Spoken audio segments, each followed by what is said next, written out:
تخيل معايا ان بابك يخبط، تفتح تلاقي الراجل بتاع البوسطة جايب لك صندوق كبير وبيقول لك امضي استلام. ساعتها تفرح وتتنطط لان الطلب اللي طلبته من الصين خلاص وصل. ده ببساطة وبدون مبالغة شعور آلاف الناس حوالين العالم اللي اقتصروا حياتهم العاطفية والجنسية على دومة السيليكون.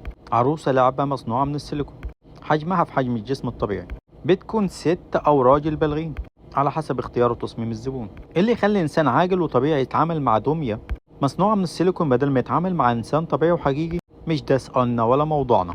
النهارده هقول لكم الدمى دي بتتصنع ازاي. هندخل مع بعض جوه مصنع من المصانع المنتشرة في الصين. رغم ان فكرة ان الدمى الجنسية ده ممكن تكون مثيرة لاشمئزاز البعض، لكنها مصدر دخل مربح جدا للناس اللي شغالين في المجال. بأدوات بسيطة ملهاش اي 30 لازمة بيعمل دمية بتتباع بمئات وممكن آلاف الدولارات. هيكل معدني بسيط عبارة عن سيخين حديد كده يمثلوا الهيكل العظمي بتاع الدمية، ويتصب فيه السيليكون، وبعد كده تتم المعالجة. يمكن تكلفة المواد نفسها لا تذكر مقارنة بالمجهود اللي بيستخدم في إضافة اللمسات والتاتشات الأخيرة اللي تخلي الدمية دي كأنها حقيقية. زرع شعر، تلوين ضفاير وشفايف، إضافة أجهزة المداعبة الصناعية. تفاصيل كتير كده بتاخد منهم وقت ومجهود كتير في المعالجة عشان تخلي تجربة الزبون حقيقية، تحسس إنه بيتعامل مع ست بحقيقي. كل مميزات الست بدون عيوبها.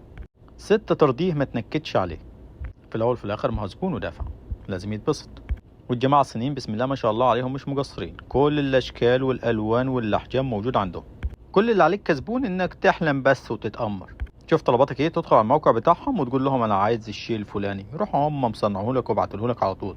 معلومة كده ممكن تكون غريبة على البعض، وهي إن العرايس اللعبة دي ابتدت تدخل الوطن العربي. مش في المجتمع الغربي بس، لا، في الوطن العربي في ناس بيقدروا يدخلوها. تقولوا بالعافية. سلام.